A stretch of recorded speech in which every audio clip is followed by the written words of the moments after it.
Friday and it's raining and I'm excited about it. Alright, so I am really excited about it. I'm chewing on a ginger chew, so you have to excuse me for a few minutes. I think I'm getting a cold from someone else. And so yeah. Anyway, today I wanted to talk about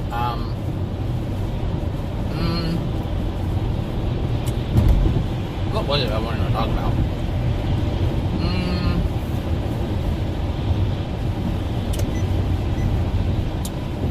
Beliefs. But no, not beliefs. Beliefs. I made a video about beliefs, but I don't think I talked about this aspect of beliefs. Maybe I did. Maybe I touched on it, but I didn't go into detail about it. Look, if you want to expand, if you want to know more, if you want to know the truth, then you're going to have to do something that is complete. Okay, this ginger is not working in my mouth right now. Hold on a second.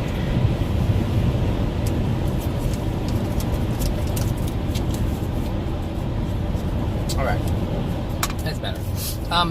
What you're going to have to do is do something that you're not really used to doing. And that is challenging your own beliefs. So I had an interaction with the guy yesterday, last night, and it was actually coming from the QHHT video that I made. And this person was challenging everything that I was saying in the video, and he was saying that, he questions the validity of what I'm saying, and I have no proof, no evidence. And so everything was just coming down on me, but what he was doing is he was challenging my beliefs. But the thing is, if you're trying to learn truth, if you're trying to expand your soul, if you're trying to learn more, it's not the beliefs of others you have to challenge, it's your own. And I actually had to learn this back in 2015 when I started, I think it was 2014, or the beginning of 2015, one or the other. I can't remember. So it had to be 2014, I think. Anyway, when I remember the first time I came across this whole law of attraction thing. Like I think I heard Oprah maybe say it here and there, but I didn't know what it was. And I remember Oprah had mentioned The Secret, and so I was like, all right, let me check The Secret out, And so I watched The Secret, and that's how I became aware of the law of attraction. And I didn't know anything about it. And so I went on YouTube and I started typing in law of attraction, and that's when I came across Abraham Hicks. And I was like, wow, this stuff is amazing. Like, who's this person, And this is before I knew that Abraham was a spirit who was channeling through Esther. Like, I really thought Esther was saying all this stuff. I'm like, this lady, she knows it all. So, that's how it all, hold on a second. That's how it all started for me. It got kind of warm in here. That's how it started for me. But when I found out, there was one video that I came across, and I think I mentioned this before in a video a long time ago. Abraham Hicks has a lot of, 5, 15-minute clips here, 30-minute here. They're not very long because people take pieces and put them together and make little videos out of it. But I saw this one entire presentation that Esther and Abraham did, and that's when she went into trance. I've never seen anything like that before.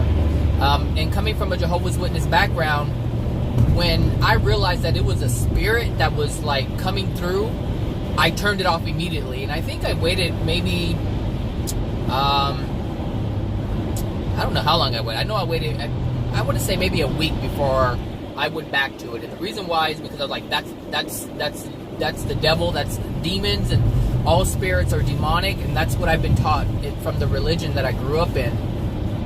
And even though I wasn't a Jehovah's Witness, I was still in a family who practiced that religion, so therefore all of those teachings were impressed upon me. And so I had to, instead of just living in fear because I was afraid, I was like, oh my gosh, I'll let the demons in my house. Like, that's just the things that they say, and so that's what I believe would happen. I remember my sister saying that. She said, I don't want to let them demons in my house. So that's how I understood it. Like, even with like scary movies with demons, like I wouldn't watch them because there was when there were TV shows and it had to do with like monsters, like demonic type things or spirits, I would turn it off because I was taught that they can come into your house and take over you, and these are the things that I was taught. And so it took me a good, I want to say a week, maybe less than a week, and I was thinking about it, and I was like, but everything that Abraham was saying is true. Like, the things that she was saying in terms of my law of attraction, like, I was able to look back on my life and remember how I felt and the things that I was going through and how I was creating the things that were happening to me. And I didn't know it. I didn't know that this law of attraction was even a thing, and I didn't know I was causing my own unhappiness. So there was a battle going on within me, and that battle was, do I let go of what my mother has taught me, what my sister has taught me, or do I hold on to it? That was the choice that I had. And I sat with that for a while because I was like, well, you know, my mom and my sister wouldn't lie to me. But what I had to realize is that I had to live my life for me. I had to... See, the thing is, it felt like everything that Abraham was saying was correct. So I already felt that everything was okay. Like, the truth was being told by Abraham. And so I was like, how am I going to prevent myself from getting things that are helping me to see myself, helping me to understand my past, and helping me to create a better future? How can I throw all of that away based on what my mother and my sister believed? This was very difficult for me, but I had to do it. And so I did it, and I had to let go. And so I went back to Abraham Hicks, and I continued to listen to it because I understood that if something was helping me and helping me improve my life, then there's nothing wrong with it. And so I continued with it, and I followed Abraham for a while. I ordered one of their books, and that book, Ask and You Shall Receive, completely changed my life. It was after reading that book that I had a better understanding as to what was going on in my life, how I was creating in my life, how I have created in my life. Like, all of those things were becoming clear. And so I had to challenge my own beliefs. I didn't get to where I am because I held on to my beliefs. I had to challenge my own. I couldn't challenge someone else's because the thing is, when you challenge someone else's beliefs, you hold on to the ones you have. And if you're holding on to the ones you have, how can you possibly change? If you're looking for truth, then how can you have truth if you're rejecting it every chance you get? It's impossible. And so this is why it's important to challenge your own beliefs. Now, when people say certain things or present certain information, if it's not in harmony with love, I discount it. But I couldn't do that before. I could only do it now because I understand what love is.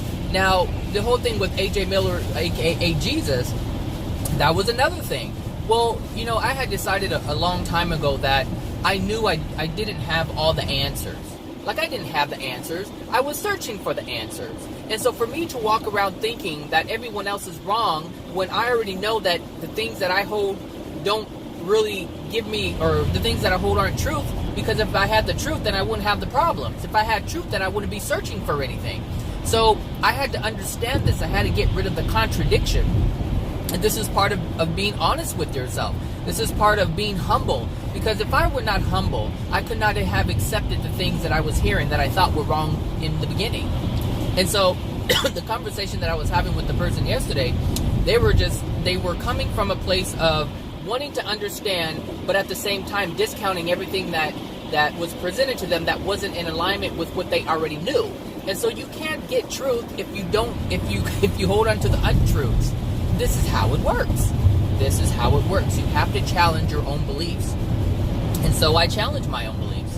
And I'm glad I did, because I know so much more now. I understand myself so much more now. I know, I understand why I would get angry, or why I do get angry. I couldn't figure this stuff out had I not been humble enough to accept the fact that I didn't have truth.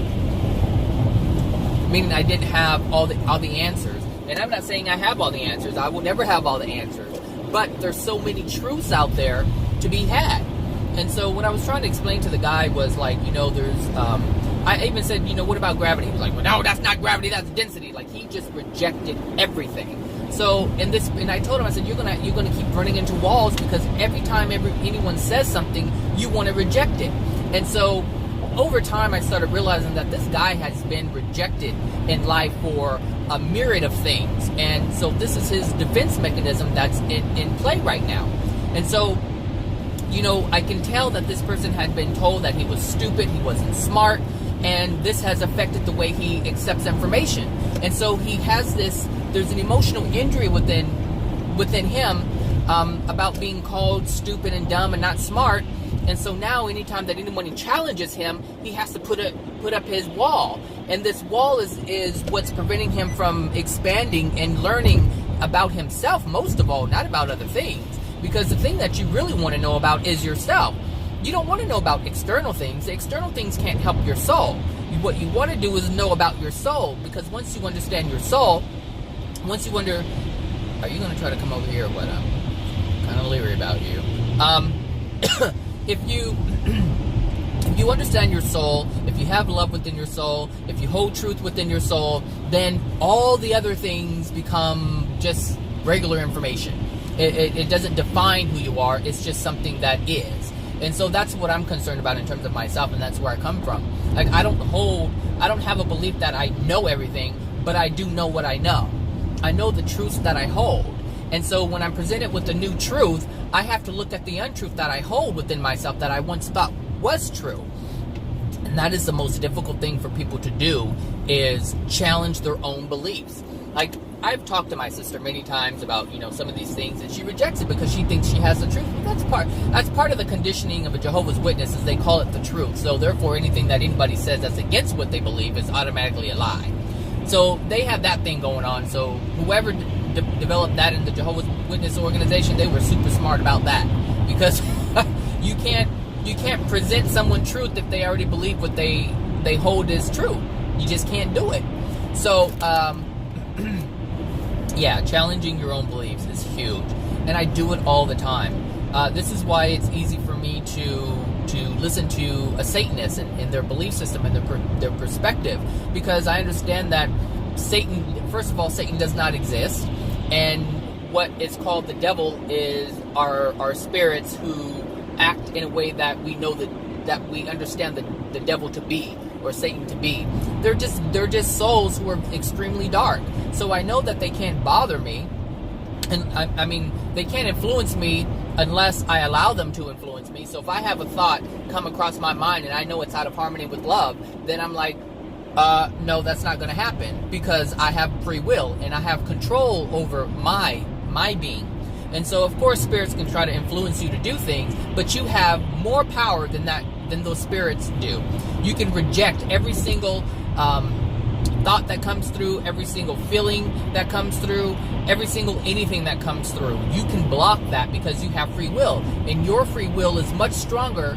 Let me just say, the will of a soul is stronger than an outside force. It's stronger than a soul that is outside of you. And so you have the power, we all have the power to overcome any kind of influence that is being impressed upon us. So, anyway, back to challenging your beliefs. It's even in regular conversation, you have people who want to debate. I don't debate, and people like to get into debates because it's just part of a negative energy. And this is what negative energy wants to do, is negative energy needs something else to sustain itself.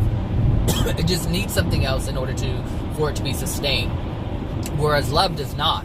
Love is something that comes from within, and it doesn't need anything to sustain it because it just is. And that's the difference between being loving and loving, or being loving and living in fear. Fear needs something to sustain it.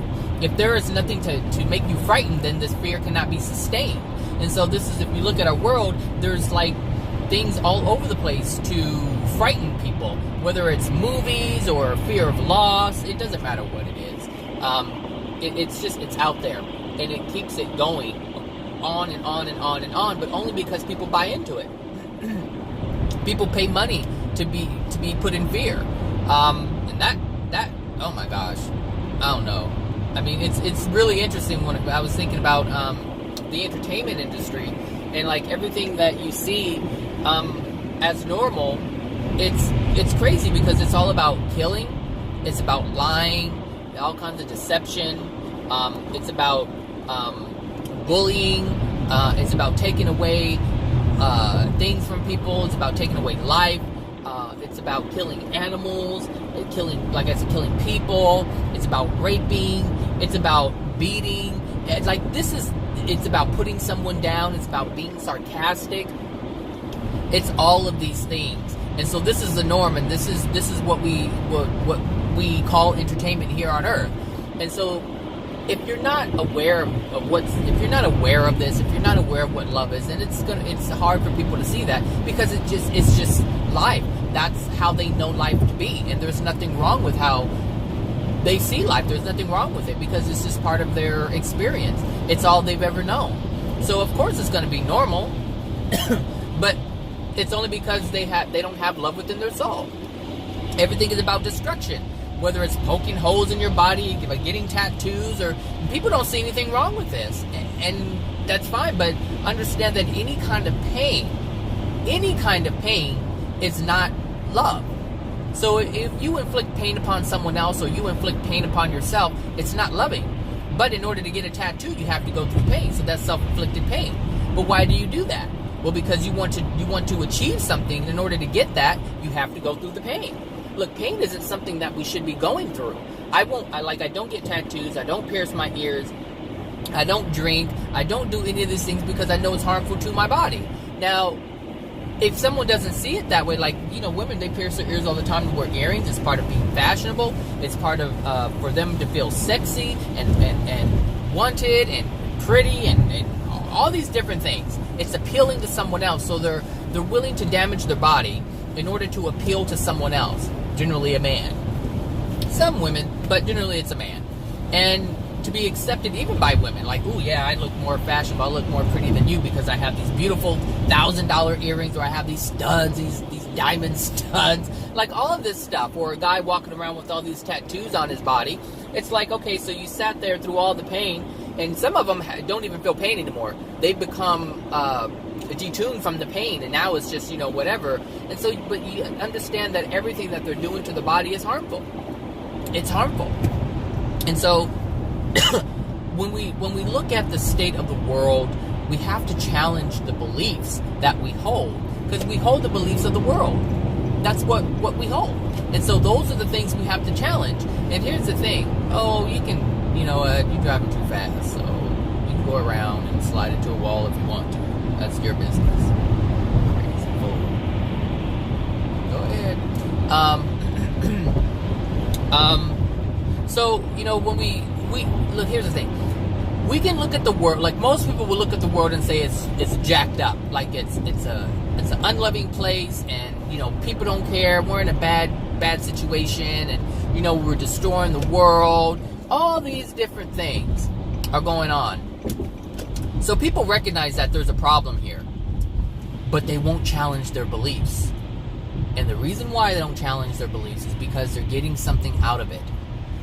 Even though we live in an unloving world, because our souls are darkened with a great deal of pain, we carry out the same actions that we condemn in other people. So we're no different than the next guy, or the next girl or woman or whatever. We're no different, because we all have the same soul condition, but nobody's willing to admit that they have the same soul condition. Like, well, they won't even say soul condition. They'll just say that, oh, I'm not like that person, but yet they're doing the same thing. Like someone who says someone is two-faced. Like, I work with someone and they say, oh, that person's two-faced. But this person is exactly the same thing. Like, they go around talking about behind everybody's back. And so it's the same thing, but they don't see themselves as being that person, because they don't see anything wrong with what they are doing. Meaning, they don't feel, as they're doing this unloving thing, they don't feel any pain from it, so they don't think anything's wrong. They won't see it until someone else gets hurt because of what they've been doing, talking behind someone's back. And so once it gets back around to the person they were talking about, then they're like, ooh, I shouldn't have said anything at all. But it's not, most people will say, I shouldn't have said anything at all, not because they hurt the person, because it's only because they got caught doing what they shouldn't have been doing. Do you see? So it's we have to accept ourselves and who we are and what we are and where we are in our lives and what we're doing and the condition of our soul and the beliefs that we hold. We have to challenge all of it, because the world is the way it is because we're contributing to how it is. So when we see people who hate, it's like, okay, we can say, gosh, it's so sad people hate each other, they don't get along. But then you hate your family member for not doing what you wanted them to do or supporting you. It's no different. Hate is hate. But we don't see it as a problem. And so the reason why we don't see it as a problem is because we won't question what we're doing. What is rolling? Oh, my creamer. And so this is, like I said, this is a big problem. You want to come all the way over? We have to challenge our own belief system. It doesn't matter what it is, whether it's our religious faith, whether it's how we feel about or think about other races. This is huge. Like, I work with someone who doesn't like black people, but they talk to me. Why? Because one, they're getting something from me. There's something that they're getting from me, which is why they treat me differently. That's all that it is. And so you can see it, it's easy to see how they treat other people, but when it comes to you, it's in here, it could be, and I already know it's part of what it is, because I've heard people say it, it's like, the person who's two-faced will treat me one way, and they actually do that. I can't see that. Like, when it comes to other people, they talk about other people, but when they talk to them in front of their face, they're just nice and kind and sweet and loving, or they pretend to be. And that's just the way it is. That's what a two-faced person does, is they present one way in front of you and present another way when you're not looking. So that's just the way it is. But you can't call someone a two-faced when you're being the same exact thing. And so you can't call someone closed-minded when you're closed-minded to everything and anything that anyone ever says. It's the same thing. So we have to challenge our own belief systems and look and see and ask ourselves. Just sit back and ask yourself, do you condemn someone else for doing what you do? Just ask yourself that. And all of the stuff will come popping up if you really think about it. Think about what other people have done that you condemn them for, and then think about the times that you've done the same thing. It's not that difficult. It's really easy. Are you trying to jump in front of people going that fast in the rain? Oh, you're kidding. My gosh. There you go. Unloving. That's an unloving person. Like, anything could happen. The roads are wet. Someone in front could have slammed on their brakes for whatever reason. A squirrel could have crossed the road, and they don't want to hit animals, so they slam on the brakes, and this person goes sliding all over the place. Like, it's all kinds of things. They just don't think. They don't care. They just don't care. And that's exactly what I'm talking about. Like, if someone squeezed in front of them, they would have an issue with it. Like, oh my gosh, it's how dangerous and da-da-da-da-da. But it's okay if they do it. This is what I'm talking about. We don't look at the things that we do, but we condemn others for doing the exact same thing. And so we have to challenge ourselves. We have to challenge everything that's within us. Like, I had to challenge everything that I ever know, or that I've ever known. Everything that I've ever learned, I had to allow myself to be challenged. I had to allow other information in and then use discernment. Here's the thing, you can't use discernment if you don't allow something in. If you reject it at the gate, there's nothing to discern, because you're rejecting in everything. There's no discernment going on. It's just nope, that's not true, nope, you don't know what you're talking about, oh, you're this, oh, you're black, you don't know anything. If those are beliefs that people have. Like I said, I work with one. They actually told me when to be. This is before they knew I was black. Like, they didn't. This is how I know. They would talk about black people, and they said, it's true, they really are dumb. Like, they actually said that to my face. And this is before they, like I said, they knew that I was black. And the only reason why they found out I was black is because when my father died, I didn't meet my father until 7 days before he died. But when my family contacted me, they were sending me pictures that they had of him. And I had showed the coworker, and the look on his face is like, oh my gosh. Like, he knew at that moment that he had said all of these things about black people, and at that moment he realized that he was saying all of those things about me, and he didn't know that. And so, you know, it's look, I'm telling you, the universe presents things, you know, to you when you're unloving. It shows you that you're unloving. And that wasn't even a harsh one. Like, that was just a realization that he had. He still does it, but I mean, because his beliefs are his beliefs for whatever reason. Well, I know the reason, but I mean, they are what they are, you know, based on his childhood. And that's him. That doesn't have anything to do with me. So I know that he doesn't like black people, and he thinks that they're dumb and lazy. That's what I know. That's what I know in terms of his view about them. But that doesn't have anything to do with me. One, I'm not dumb, and I'm not lazy, so it doesn't even apply. But someone who feels that way, it would hurt them. Oh yeah, if they didn't have self-worth, it would hurt them. Absolutely. But that's not for me to go around telling people that, you know, how he thinks about people. That's, you know, that's his own thing, you know. So, but if it ever came up, it came up. But I mean, what I'm saying is, it's you know, we have to challenge our belief system. And it's interesting because the view that he has towards blacks is interesting because I helped train this person. This person had no skills whatsoever in terms of like a lot of office stuff and computer programs that we use. Like, I trained this person, and this training came from a black guy, you know, a person that he thinks is dumb and lazy. So we have to challenge our beliefs because he got a lot of he benefited from this dumb and lazy person. You know, so that's a belief that he has to challenge for himself. He has to ask himself, why do I believe this? But that's only if he even cares. If he doesn't care, then, you know, obviously he's not going to question it. But anyway, that was just an example of how we have to question everything that we believe. Everything that we believe. Because everything that I believe now isn't the entirety of it. Like, I know I'm understanding certain things, but not in its entirety. Yes, I do hold truths. I do hold knowledge that's true, but there's more to that. There's always a truth that, I don't want to say a bigger truth, but there's more truths out there that explain. Hey, that's a different logo up there. There used to be a little swirly thing up there. Now there's an eye. Used to be some kind of Korean swirl symbol up there. What is that, interstate? I don't know. Somebody else, I guess, has I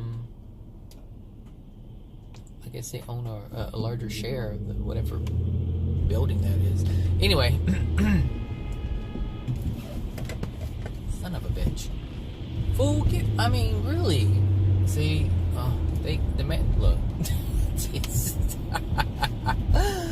Oh my gosh. Boy, the spirits got him going. The spirits got him going.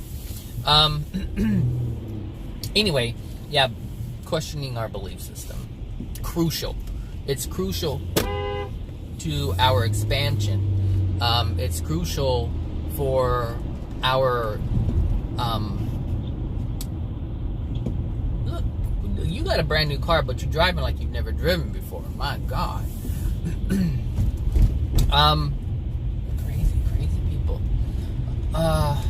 Leave my train of thought. Look, let my darkness come out.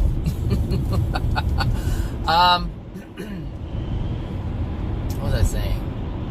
Oh, it's crucial for our expansion. It's crucial for our awareness to be broadened. It's crucial for us in terms of holding truth, because we cannot hold something if we already hold something in its place. So if I believe white people are a certain way, I cannot allow anything else to come in, because I already hold something in that place on that subject. So if you look at life in terms of subjects, there's all kinds of subjects out there. There are black people, white people, Chinese, Asian people, all kind. We have these opinions and these beliefs about these certain things, whether it's God or Jesus. It doesn't matter what it is. Like, we have these beliefs about these things. And so we have to challenge each and every belief that we hold. And so if you want to know the truth, then one, we have to have a pure desire for truth. And that means that you have to, within yourself, you have to understand that what you hold isn't true. For me, how I live my life is I understand that I know nothing. I know nothing at all. And because I know nothing at all, that means that I'm willing to accept the truth. And that's how I'm able to move or progress in such a way. I knew you were going to do that. I just knew you were going to do that. It allows me to advance in a speedy manner, because I don't hold the idea that I know the truth. No. I know there's always a bigger truth. Do I know what I know? Yes. Do I hold truths? Yes. Is that the extent of it? No. And that's how I'm able to bounce here and bounce there and listen to this and listen to that and take it in and use discernment and apply it and apply the bench and hold it to the benchmark of truth, hold it to the benchmark of love, because that's the real benchmark, is love. And so I ask myself, when I'm learning anything, is this loving or is it unloving? So is it unloving to think negatively about a certain race? That's not loving. So therefore, whatever view I have that is unloving is not right. It's not true. It's that simple. So, I was yesterday, I was getting lunch, and it was in the hood. It was like on Crenshaw. And there is a certain, how would I say? Oh shoot, I'm not going to that place. I'm going to the new place. Look. My automatic stuff just kicked in. Like, I thought I was going somewhere else. Almost got on that fast track. I really would have been in trouble if I did that. I was in the hood. I was getting some Chinese food, and there's a certain way that people react, how they respond, or just how they act, period. Like, there is and it's not common, I'm not saying this is across the board, but there are a lot of inconsiderate individuals in the hood. They just don't care about you. And they clearly don't care about themselves, which is why they don't care about you. Because anyone who doesn't care about themselves is not going to care about you. It's just that simple. If you don't care about what you're doing, and if you're hurting someone else, I mean, if you don't care about yourself, and if you're hurting yourself, you're not gonna take the time to care about if you're hurting someone else. You're not gonna do it. And so I understand why these people do it, but it's prevalent here in the hood. And so I was sitting there, and this person, the parking was really bad, and the person was just sitting there, just waiting for someone to come out. But they were blocking me, and I couldn't go anywhere. So I had to sit there for like 5-6 minutes, waiting for them to wait for someone else to even come out, to even move their car, even if they were going to be in that area. And so I was like, why can't they just drive around? They're just blocking everybody. But the attitude, and it was interesting because I sensed it. It's like the attitude was like, they can wait. And it was just inconsiderate. And I was just sitting there. I was like, okay, whatever. I expect it, though. I expect it in the hood because of what people are going through. There's a lot of pain. And when people are in pain, they don't care about themselves. And if they don't care about themselves, they don't care about others. So I understand it. But that doesn't mean I have to judge it. So I don't have a judgment against people who do that. I just simply understand it. And that's just it. You can't learn anything about people if you judge it, because it's a negative energy. And negative energy will never... Negative energy, like, negativity can't see anything. It's blind. Negativity is blind. It cannot foresee its own destruction. It just can't. And so this is why people unknowingly hurt themselves and unknowingly hurt others, because they can't see it. They're living in darkness. Darkness, like I said, man, Darkness is blind. And think about it. Go ahead and bump around in the night when there's no light. It's difficult because you can't see anything. It's almost like you're just reaching and you're just reacting to things. And that's what people in darkness do. They just react. And so anyone who is in truly enlightened, someone who claims to be awake, or this new thing they got, woke, or they are what was the other term that they use? They're conscious, they're awake, they're whatever they're light, they're enlightened, awakened, all these other different things. It doesn't matter whatever you call it. If they are truly this thing, if they truly do represent the light, if they truly are awake and conscious, then they wouldn't act as if they're bumping around in the night. They wouldn't react in a negative way. And so anyone you see who acts in a negative way, you automatically know where their soul condition is. If they want to fight, if they want to argue, if they want to challenge you, look, you can't learn something if you're challenging someone. You just can't do it. Because if you're challenging someone, that means you already have a wall up and you're like throwing darts at them, but you're not allowing anything to come in. Do you see? And this is why it's imperative that you challenge yourself. Obviously, someone holds different information than you, which is why you're attempting to challenge them. And then you turn around and try to switch it up and say, you know what, I'm just trying to learn. No, you're not trying to learn. You're trying to put the other person down for what they believe in because you don't believe it. But that's not learning. You can't learn anything like that. You have to be humble enough to accept whatever it is they're saying and then use discernment and then ask yourself, does this apply to you? And people use this thing, if it resonates. Does it resonate or doesn't it resonate? It's not about it resonating with you. I mean, because wrong things can resonate with you, because let's just say, like, all the things that you hold, the untruths that you hold, those resonated with you. It made sense. But look where it's got you. So no, I don't go with, if it resonates with me or not. I go by if it's true or not, if it's love or not. But in order to do that, you have to know what love is. And then, so that means you have to challenge your own definition of love. So this is what I'm saying. You have to challenge yourself. You can't challenge someone else and think you're going to learn something. The only thing you're going to...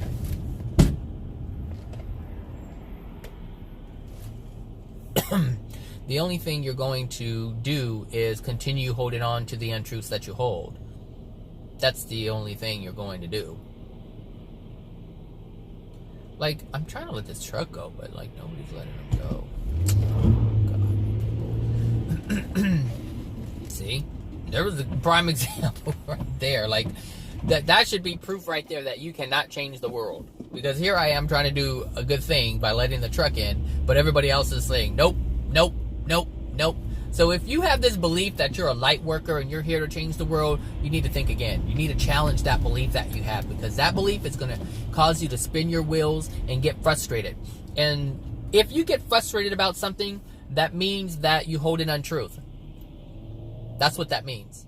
If, like, for light workers, they get extremely frustrated if people do not follow their advice or do what they feel you should do in order to have a better life, in order to make the world a better place. Because to be a certain way so that the world changes, because that's what light workers are. They claim they're sent here to do, to change the world, to make the world a more better place, and make the world a more loving place. But if you know what love is, then you would know that if you're becoming angry because someone's not doing something, then you're not expressing love at that moment. You're expressing anger. And so anger is not love. And so this is how you challenge your beliefs. You're like, well, I'm claiming to be loving, but I get angry when people don't do what I say. Am I loving? Am I what a starseed is called? Like, am I the definition of that? No. That's easy. No, you're not. You can't be. You can't be a light worker who is claiming to be love and truth when you're becoming angry with someone who's not believing what you believe. That doesn't make any sense. That's contradictory just in itself. So this is what I'm talking about. You have to look at yourself, understand what you are doing, not so much what other people are doing, but what you are doing. That's how we transform the world. By each person becoming a loving individual. That's how it's done. That's the only way it's done. That is fact. We can force ourselves to do things, and so there can be a point where we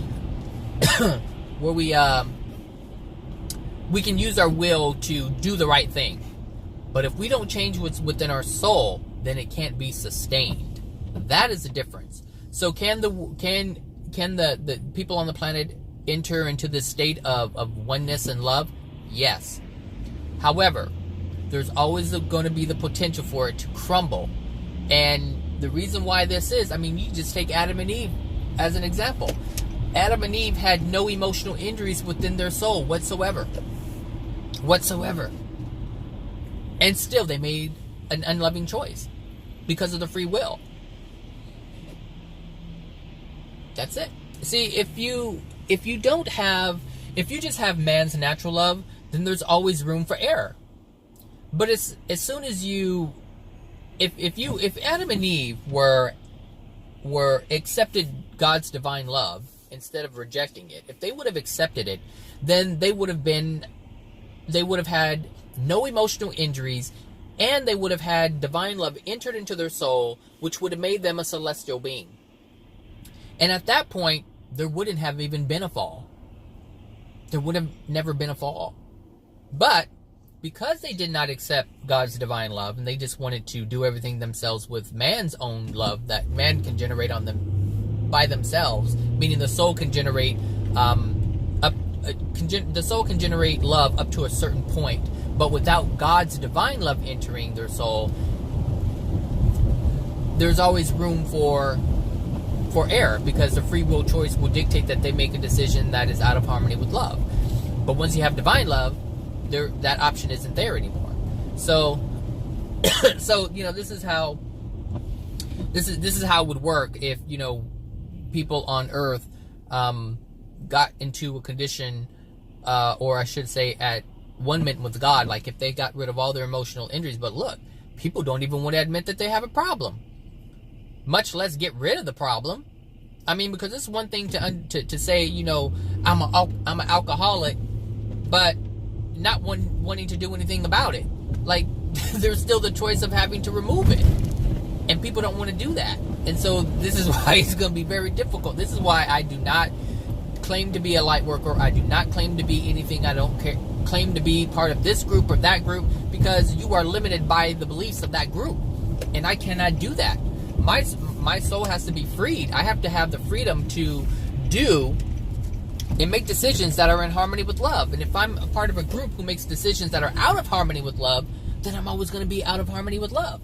So this is why I had to break free from the New Age thing, the metaphysics, belief system. I had to break away from the black community. I had to break away from all of that, because if you look at black people, a lot of them are angry, and they're angry because of injustice. So if I'm becoming angry because of the injustice that I'm focusing on, how can I be loving if I'm walking around angry all the time?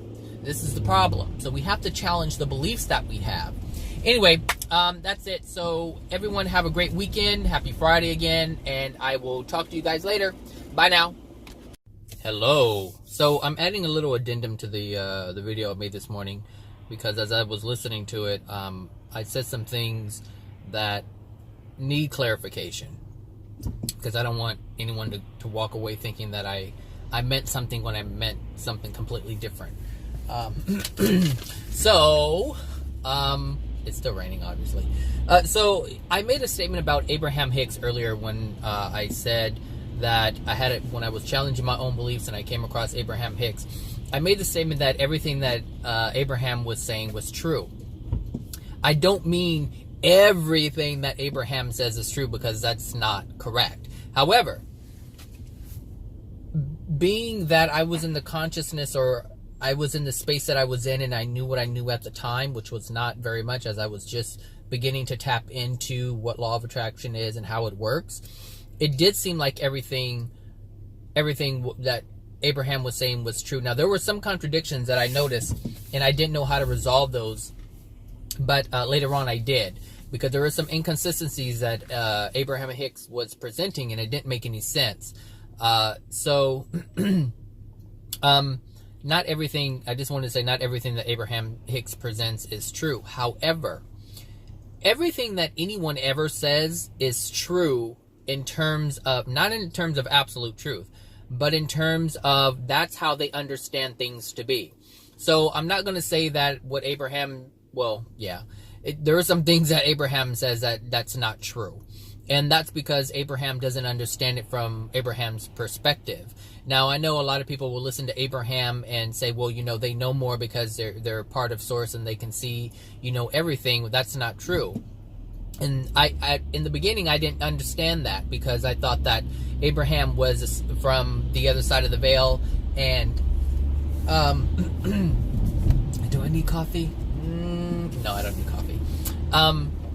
Everything that, people really believe everything that Abraham says. And at one point, I believed everything that Abraham says. Well, not everything, but for the most part. But like I said, when I heard the contradictions, when I heard the discrepancies, when I heard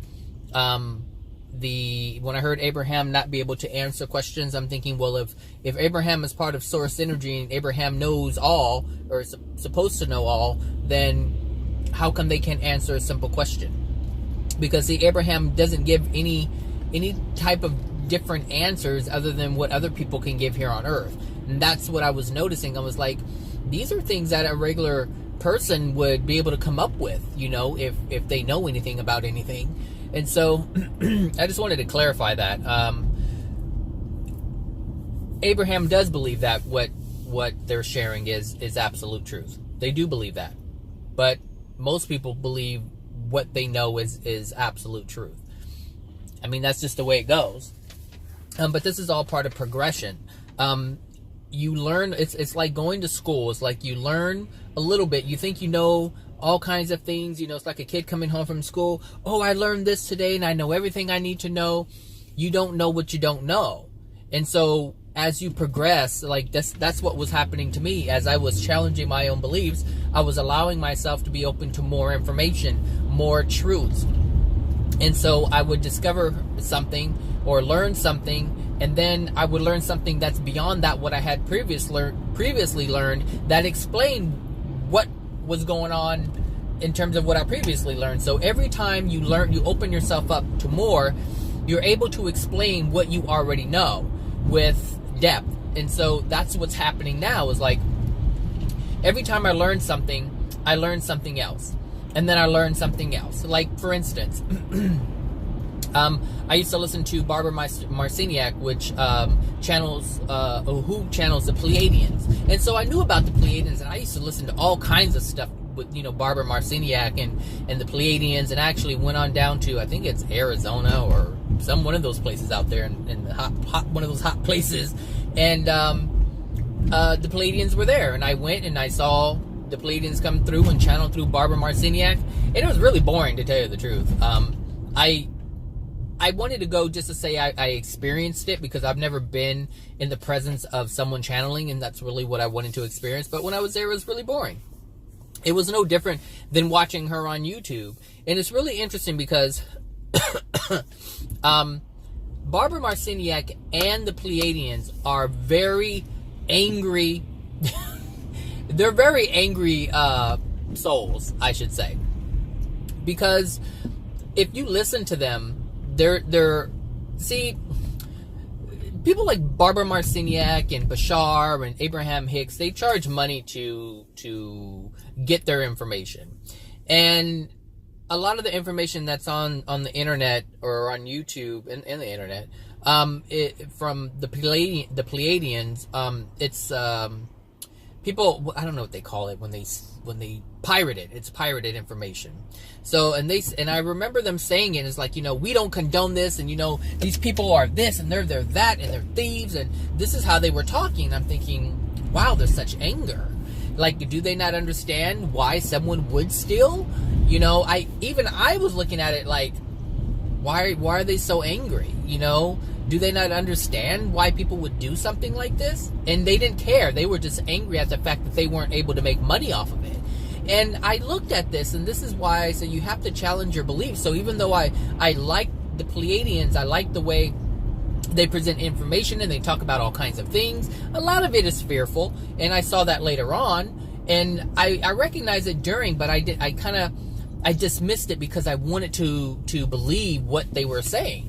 And this is the problem. When you want to believe what someone is saying, you would discount all the signs and signals that tell you that what they're saying isn't correct, or who they're claiming to be, they aren't that person or that being. And so this is what I'm trying to say in this video is you have to question your own beliefs, and you have to question how. Oh, I'm sorry. I just looked at this building and it was just like abandoned. Sorry. You have to question why you listen to people. So, and I had to do that. I had to do that with Abraham. I had to do it with Bashar. I had to do it with the Pleiadians. I had to do it with Treb. I had to do it with all kinds of spirited or channeled entities. Because this is where the reason why I was so fascinated by these entities that were being channeled is because they did have a different perspective than us on Earth. But it wasn't like, wow, mind-blowing stuff. It was just mediocre stuff. And I'm like, they're not saying anything great. You know, they're telling you things that aren't any different, or that aren't different than any anything someone in a pastor or a reverend would say in a church. Be good, live in light, be love, you know, have moral and ethical values. Like, this is the same stuff that you would get from a church person. So, and I was looking at this and I was like, okay, you know, everything seems kind of the same. You know, they're not saying anything super great, you know, and so I had to start questioning. I was like, well, why is that? Well, how come they're not saying anything that's super fantastic? Well, because they can't. Why can't they? Because they don't have the information to share like that.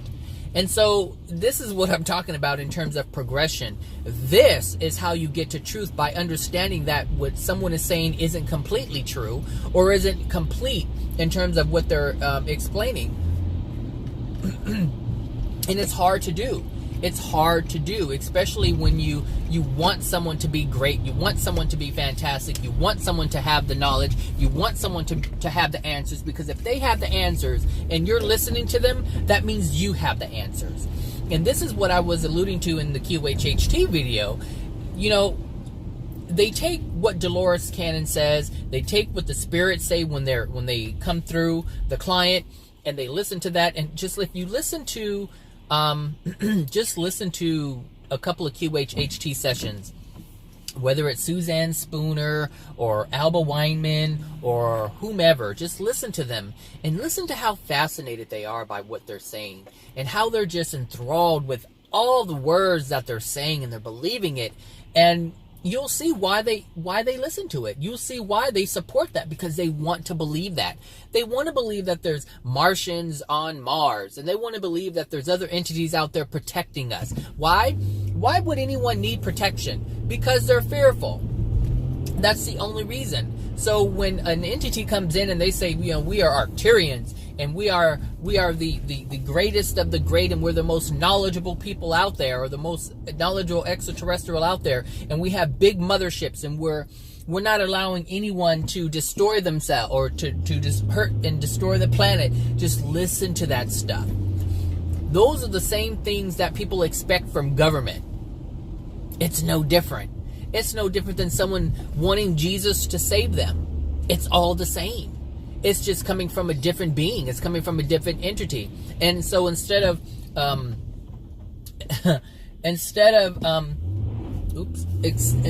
my goodness, I'm just peeling out left and right. Instead of, you know, having a government with nuclear weapons, there's a mothership with laser beams out there that can prevent and shut down, you know, the government computers and lock up all the warheads that are out there. Think about it. It's all the same thing. It's just different beings. That's it. So most people don't have faith in humanity and the government. So what happens? they look to these beings in the sky in their motherships. That's what they see. And so when you have a past life regression and you see a mothership, well, a spirit that's attached to you, or any spirit that's surrounding you, can project anything in your mind. So this is why I say, you have to use a discernment. If you really want to believe something, then it's going to be there for you to believe. If you want to believe something, trust me, there's going to be a spirit in the spirit world, or a bunch of them, who are going to help you believe what you want to believe. Why not? They get to use their powers to project thoughts and feelings and imagery into your mind, and you get to believe it. That's it. So, and I'm not saying that all of this stuff isn't real. I'm not saying that extraterrestrials aren't real. But my question to you is, how does that affect your soul? You have a soul. How does it affect that? How does it affect the things within your soul? This is what I'm saying. These beings or whatever, they don't even know about the soul. Ask them about the soul. They don't know about the soul. They don't know how it operates. And if any soul knows about, if any soul out there or spirit knows about the soul, it's because they learned it from somewhere. But you have to understand, where are they getting the information from? And is it actual information? Like, is it factual information? Is it absolute truth about the soul?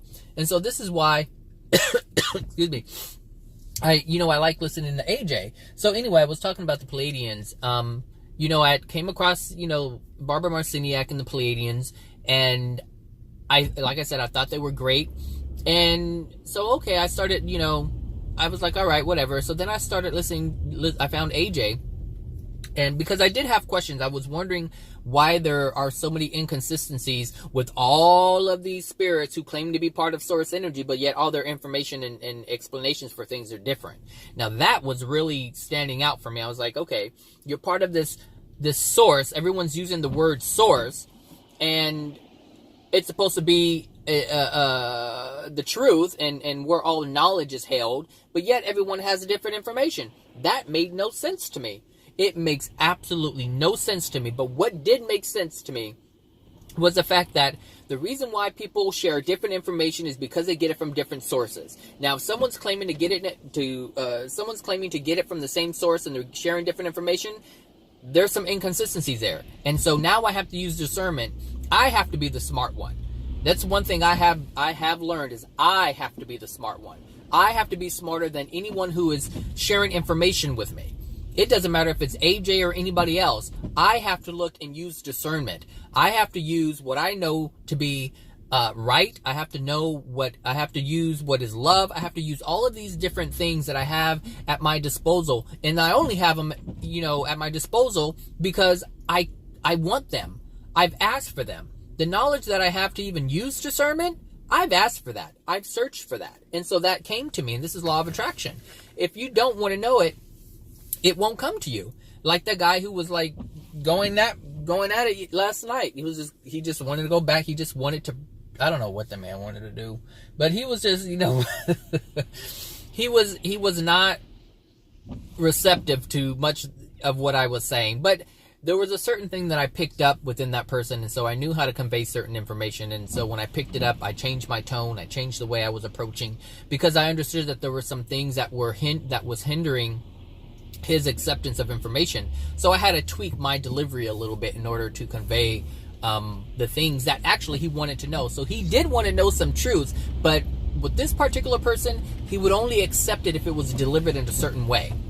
And so when I picked up on that, I then knew what I needed to do in order to deliver the information.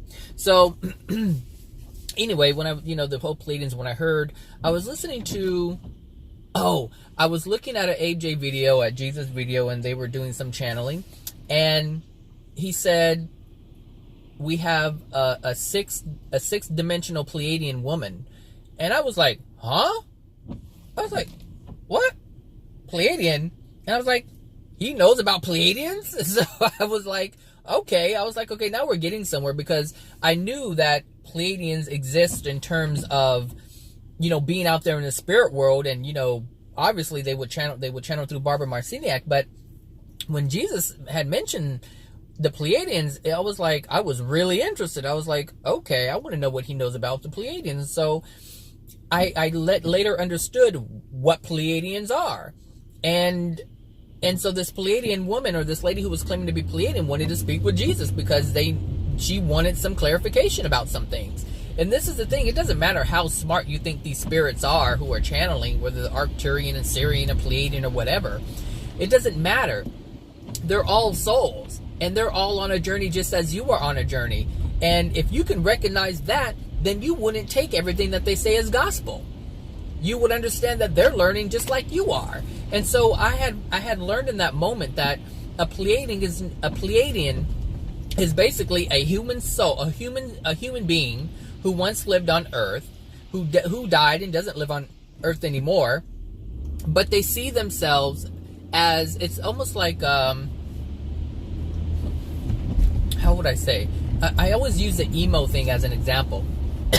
Excuse me. The emo thing, like, okay, we're all human beings, and then you have the people who are called rockers, or you have the people called emos, and then you have the thug people, or whatever they call, like gangs. They're like these different little factions all over the place. And so even though they're all human beings, they claim a different title or a group or a clique or whatever you want to call it. So you have these emo people or goth people. You have the goth people. You have the what are those other people called? Like the what do they call those people? The you stupid fool. So anyway, you know, they identify themselves differently than just a human being because of what they know. So they get in these little groups, and that's what we're the Pleiadians, because they're so knowledgeable. So if someone wants to learn something or be knowledgeable in terms of have an interest in humanity, because that's really what Pleiadians are. They know a great deal about humanity. Well, because they're human spirits. They're human beings who are no longer on Earth. And so they've been around for a long time, and this is their group, and this is what they focus on. This is what they teach. And, you know, they're all about, you know, trying to promote love and harmony. So, but they're still human souls. They just call themselves the Pleiadians. So then you have the Arcturians, who are also human beings, and they focus on a lot of spirituality. And so this is what their focus is, and so this is what they're known for. And so it's no different. And so, you know, if you look at Pleiadian and Arcturian and Syrian on the internet, you'll come up with these different pictures. Some of them are blue, some of them are purple, some of them are white, like a Snow White with white hair. Like, you have so many different ones. But that's the great thing about being in the spirit world, is you get to project and be whatever it is that you want to be. You can change your appearance in the spirit world. And so if this is what they feel represents their group, then this is what they will be. And so this is what I'm saying. You have to be aware of what you are listening to. But most of all, you have to be aware of your own soul. That is the only thing that is important. That is the only thing that's important. And here's the thing with extraterrestrials. They will allow you to believe that they are something great and amazing and awesome, like an extraterrestrial being that is out of this world, if you will listen to them. Meaning, if they can convey their message to you in that form, they will do it because you're willing to listen to them, because they're in that form. You think, oh wow, I'm talking to an extraterrestrial, they have all the answers, I'm going to listen to them and follow their lead. Well, they're willing to do that if that's going to change you and make you a better person. And this is what I'm saying. It's like, it's kind of like when I was talking to the guy last night. When we were talking initially, we were talking on the phone, by the way. When we were talking initially, he was getting a little heated. I was getting a little heated because he was an overbearing person. It was really irritating me. And then when I picked up on certain things within him, I had to tweak how I delivered my message. I had to change who I was at that moment, so that he would listen, so that he would actually be receptive. And that's no different than these beings out here who are pretending to be something completely different than what they truly are. And so any being who is doing this is not a celestial being. They are in the 6th dimension or lower, but they are not the 7th dimension, and they're certainly not in the 8th, 9th, and above, because those are celestial beings, and any being that is a celestial being will never mislead you like that. They will never let you believe something that is completely different than the absolute truth. And the reason why that is because they have accepted divine love.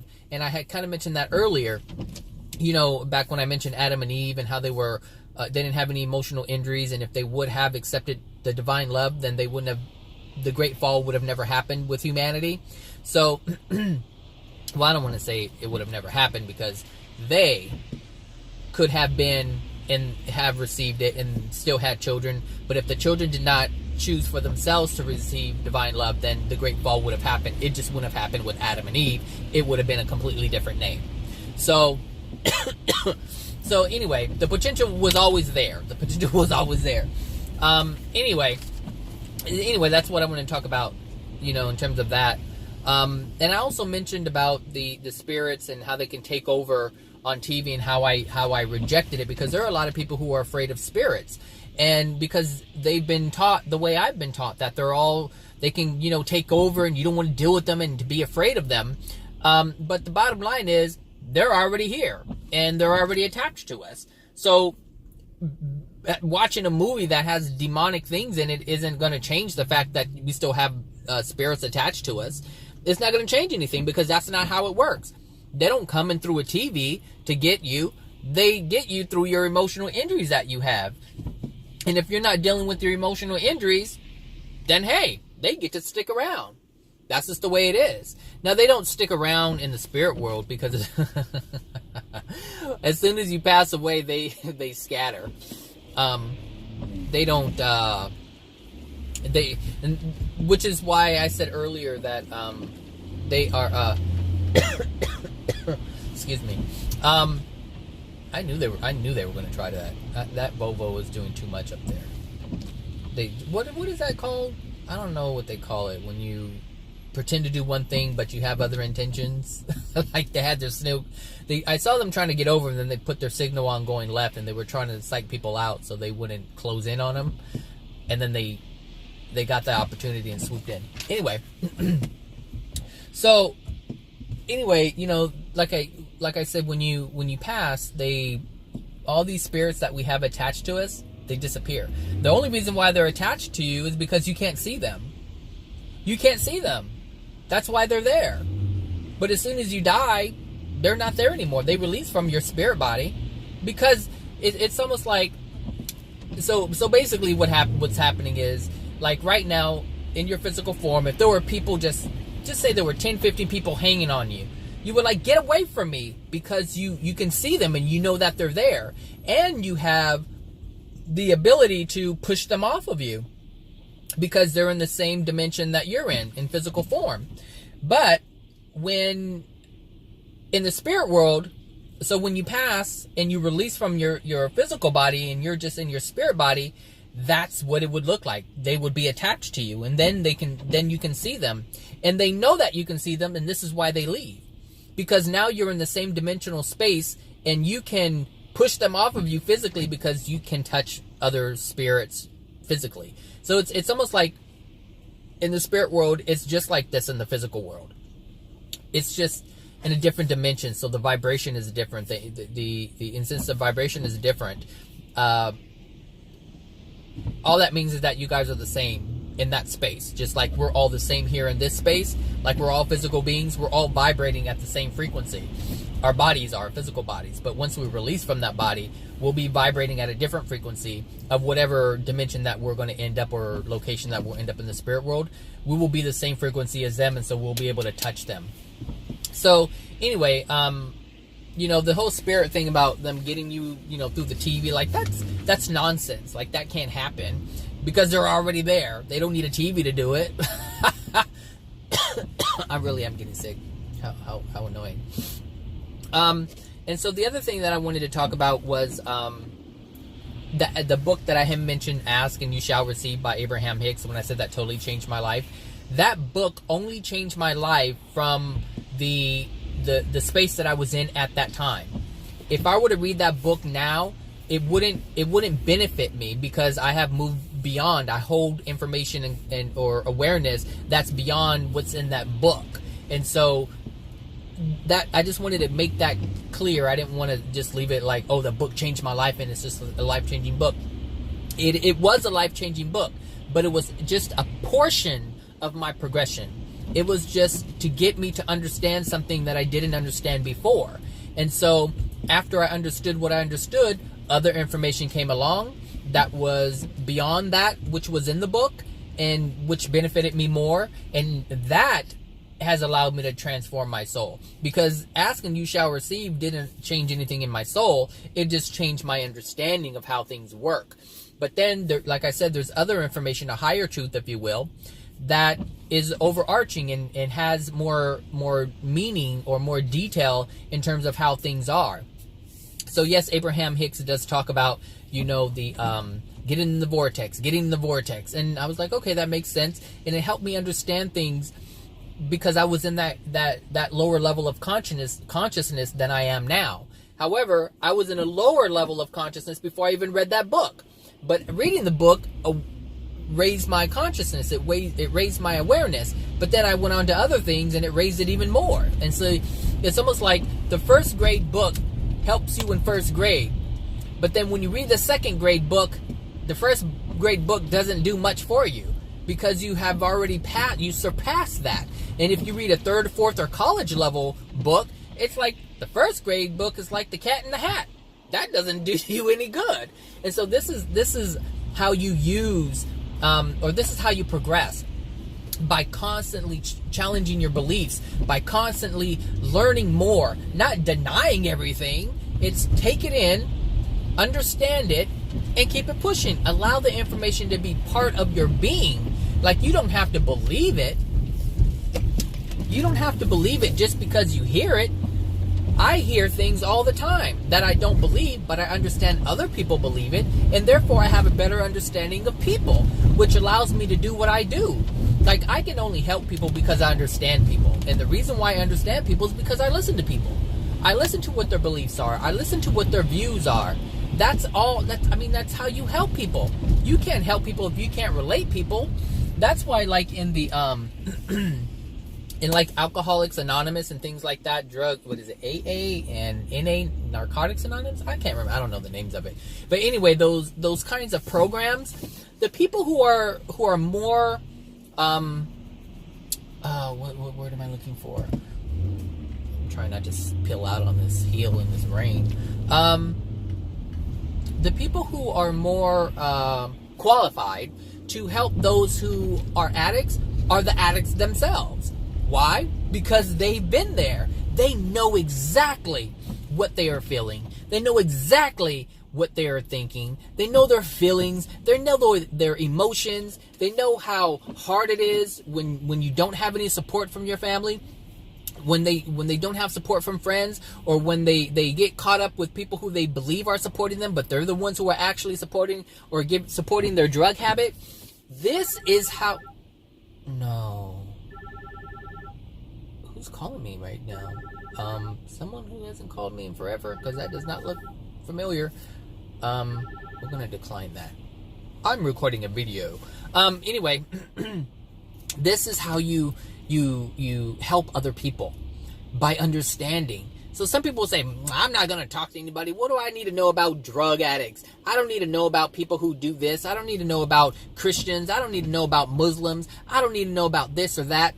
Listen, I'm not a Christian, but I understand the Christians. And there's certain things that I continue to learn about the Christians, because when I'm talking to a Christian, trust me, I can relate to what they're saying, because I've been so open. I've been open to their belief system. And so now I have a better understanding of them. And so now I can communicate with them better. Like with this whole Jesus thing, I don't believe Jesus can save me, but I know Christians do. And so I use that. I'm like, okay, all I got to do is mention the word Jesus, and they think, oh, he's on board with Jesus. And then they start listening because it's something that we can relate to. And so I had to challenge my because at one time I just discounted every kind of Christian religion because I thought they were all lies. I knew from the age of 7 that they were a bunch of crap, and that was it. That was my view. That was my belief. But I had to soften myself. I had to chill out on that stuff and just understand that everyone is on a path and they're trying to find their way, how they feel they can find their way. Some people believe, look, people can't help what they're taught. You know, if their parents don't know any better, or the people who raise them don't know any better, they're going to teach them what they know, thinking that it's the right thing to do. I understand that. So I can't judge them for that. I know why they have it within themselves in terms of their beliefs. I know why I have mine. My parent gave it to me. My sister gave it to me. My family gave it to me. But that doesn't mean I have to hold it. Those were their beliefs. And when I look at them and all the things that they're going through, clearly that's not the answer. So I had to go on my own way and challenge the beliefs that they had given me that I thought were true. And some of them I already knew that they weren't truths, but I had to find what they were. And so this is why it's so important to challenge your beliefs. What is that guy doing? And you can't see him, but he looked like a ghost. He's doing something with his pants.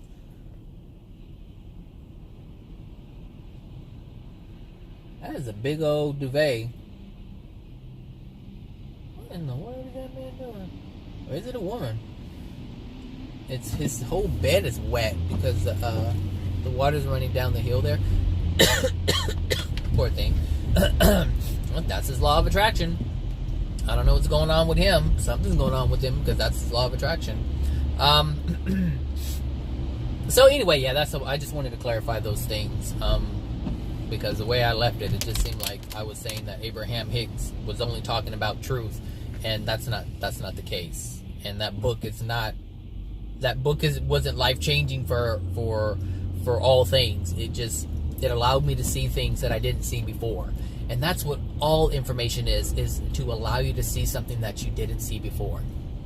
And that's why you have to challenge your beliefs, so that you can accept things and see things that you never saw before. That's the whole point of experiencing. See, there is no, and I got this from when I was talking, talking to the guy last night.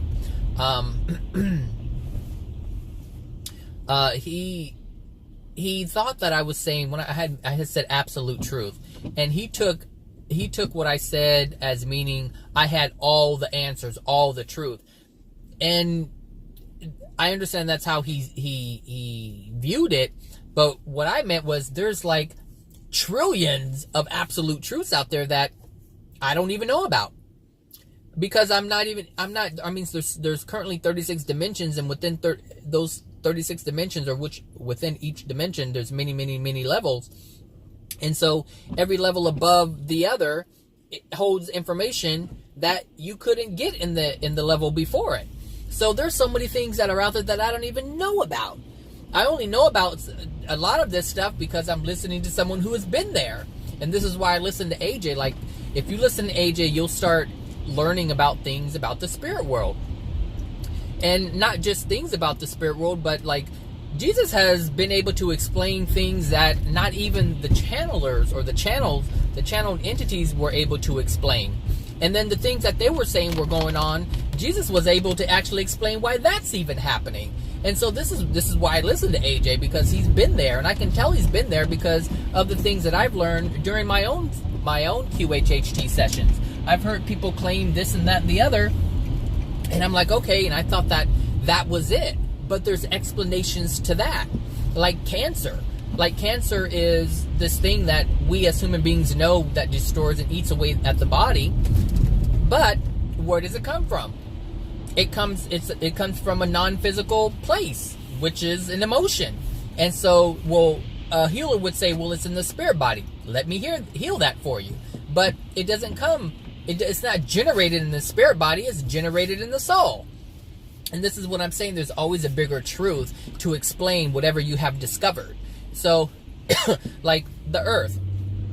There's a lot of things that are here, and we don't know how they got here. But there's an explanation for that. But we don't have that now. But as soon as you have more love and you move up in the dimensions, you get to learn these things. There are children who are creating grass and animals and plant life left and right in the spirit world. And when they're ready, they ask God to basically like breathe its life force into it, and it becomes alive. And see, all these different things are happening, and most people don't even know this stuff is going on. But it is.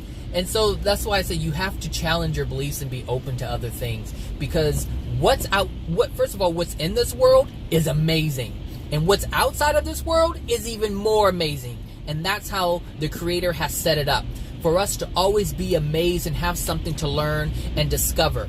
No matter where we are in the universe. This is why, like in 2009 when AJ was talking, when the older videos, he mentioned there were 22 dimensions at that moment. And later on, I heard him say, there are 36 dimensions currently. And I'm like, wait a minute. There were 22, and I had to look at the time stamp and the date stamp on it. I was like, okay, in 2009 he said this. In 2015 or 16 he said there were 36 dimensions. And I'm looking, I'm listening, and I'm like, okay. And this just falls in line with everything in terms of as we expand, there is more that is created. So when there was 22 dimensions, a 23rd was created. And after that, a 24th, and a 25th, and a 26th. And this is all from the souls progressing. The spirits in the spirit, these are celestial beings at this point. Their celestial beings are expanding in love. They're creating more. They're discovering more. But God is giving it to them for them, or God is putting it there for them to discover. And that's the great thing. Like, God is infinite in His creation. We are not, but it seems like we are, because God is always providing something more for us to discover. Like, each dimension is being created. Like, for instance, when Jesus was, this video is going to be long, just like the other one. When Jesus died, Jesus died in the 13th dimension. And so this allowed Jesus to come back, and this is he was able to materialize a body. Well, you're able to materialize a body in the 13th dimension, and that's what he did. He materialized a body. He showed himself to certain people to let them know that, hey, there is life after death, which really means there is no death. You just lose your old clothes and you step into your other garment, if you will. And so, he created those dimensions. And so other celestial beings are creating new dimensions because of the state that they're in. And so when Adam and Eve were created, they were created in what we know as today as the 6th dimension. But they failed. They went downward because of their decisions. But Jesus was living in love, and so he figured it out. And so Adam and Eve created the 5th and the 4th dimension. They may have created the 3rd too. I'm not sure if where they were when they passed. I have to find out. Anyways, but they created new dimensions based on the choices that they made. Their sinful choices. Jesus created other dimensions because of his loving choices. And so that's the power that we have. But if Jesus was born in a Jewish religion, if he had stuck with that, we wouldn't even know of a Jesus. I don't know where we would be, actually. But I mean, really, that's what would have happened. We wouldn't have even had a Jesus. I'm sure there probably would have been someone else, but his name would have been Jesus. So I'm just saying, you have to be open, because Jesus was open. He knew that everything that was surrounding him in terms of the religions that were available to him at the time, he knew something was not right with that. So he challenged his own beliefs that were instilled within him. He made the free will choice to look at something else, to look at beauty, to look at what was around him, the creation, and why things were here. Like, he wanted to discuss, he wanted to know those things. Now, there's reasons why he was able to do that. You can look that up, in his videos. If you look at his interviews, you'll see what I'm talking about. But anyway, enough of that. That's it. I'm going to end this video here and turn on some music and be done with it. All right. So anyway, have a great weekend, everyone, and I will talk to you probably Monday. All right. Bye now.